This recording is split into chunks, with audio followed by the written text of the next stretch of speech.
All right, so let me share my overall thoughts about Rapid City now that I'm back.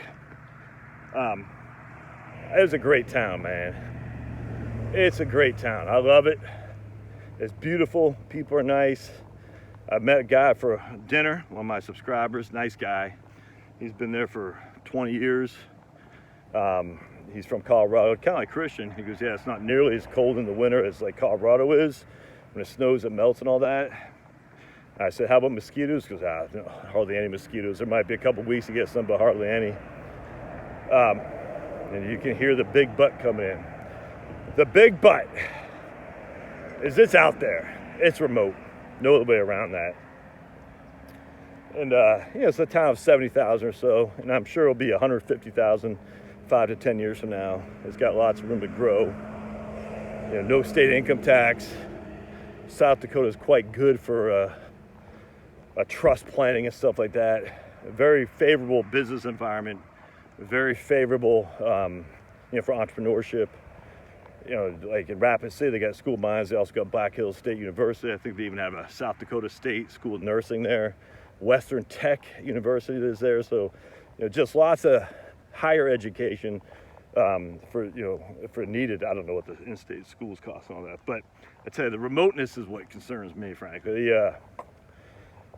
I'm not sure how I feel about that. Like, it sounds good in theory to be that far away, right? Like, if you listen to like Jack Spirko at the Survival Podcast and lots of others from the libertarian right, they say escape the cities. I agree with that. And Rapid City had a huge hospital. I mean, just double the size of the hospital. You know what I'm saying? It's not like they're building a 10,000 seat arena there. So it's growing. The concern is that there's nothing else around. Hill City is there, Custer. These are all tiny towns. Beautiful place. But you are on your own little island. And I'm telling you, as a guy who lived on an island in Maine, being remote is not all it's cracked up to be. We call it island fever. When I took my wife, we rented a place on Peaks Island for a week. And, this is when our kids were young and had major allergies, so she's always nervous, like what happens if, so that was something to do with it. But a lot of people have island fever. They got to get off because they feel claustrophobic, essentially. And, I think that I don't mind that. I don't know. I don't know if I would or not. Would I feel restricted by being in a place where, literally, I'm trying to think, Bismarck is 4.5 miles to the north. I don't know where, like Cheyenne, that's, Wyoming's a big state, man.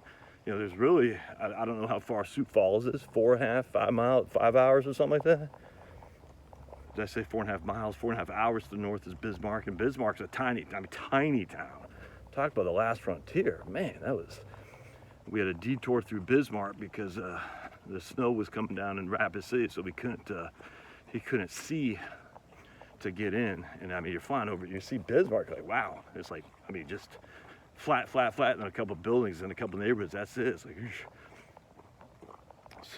it was, you're literally, I've looked like Siberia, to be honest with you. Some people like that.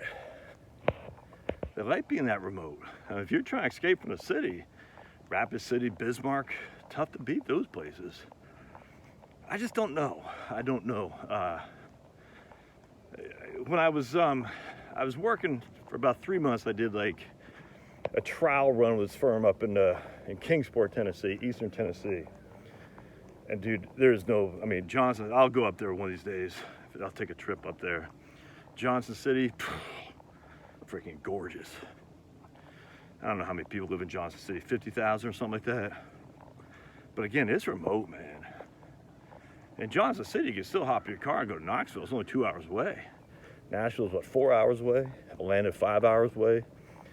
So it's not like it's out there all by itself. You can still hop in your car and drive. But the city itself, like right in that area from Kingsport down south to Johnson City, it's remote. Well, that sounds good. But I'm not sure. I don't know. It'd be one of those things where, morning, hey puppy. Looks like a kitty cat. I'm not sure I could handle that. I just don't know. It's be something I have to think long and hard about. But there's definitely something to be said about being that far out in the, away. You definitely don't have to worry about BLM Antifa coming and, bum rushing. That's for sure. Ooh. But I don't know. Hey, how are you? Hey, puppies. So it's one of those things you just got to think about. If you are comfortable being in a remote area, man, it's going to be tough to beat Rapid City. It really is. Really is. In fact, it's interesting. So it's going to get low tomorrow, -2. And then the next day, it's going to be 54. And it's like my man Christian was saying, this other guy I met, he said, yeah, the snow never sticks, which I think is pretty cool because up in Maine, snow sticks for 4 months. It gets all dirty and crusty. It's just nasty. I will tell you though, when I left Rapid City, it was cold, it was windy, it was snowing. Now it's going to be today, and maybe not today, but later on this week, it's going to be nice. When I got back to Georgia, 75 degrees. That's something to be said for about the longer warm season. You can still plant, probably not plant, but you can still, I still got garden stuff growing. Here it is late October. I'm still picking off peppers. You can do that here. Rapid City, they did have a bunch of greenhouses, which is good, but yeah, it's one of those things. I don't know. I just not quite sure. Being from the East Coast, where basically hop in your car and you can go to a bunch of different places all at one time. There's something very liberating about that. Just being hop in your car and go. So anyway, something to think about. If you know you're okay with being in a remote location where if you really essentially have to fly to go anywhere essentially outside of that town, if you're okay with that, that's fine. The Rapid City Airport, by the way, breed. I love small town airports. My wife says, yeah, but you got to worry about the connection. No, it's always a pain. Still got to worry about the connection a lot of times, even in Atlanta, well, maybe not Atlanta, and Charlotte. But, a lot of these even bigger towns, you still got to worry about the connection. Boston, you always have connections. So there's always a chance that your connection could be jacked up. I was talking to a guy next to me on the plane. He was coming from Fresno. And he left at 6 in the morning and wasn't getting back until 10 because his plane got delayed and missed the connection, all that. I said, yeah, I know, man, that sucks.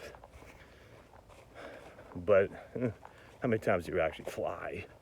Twice a year, if that. So anyway, that was a good tour.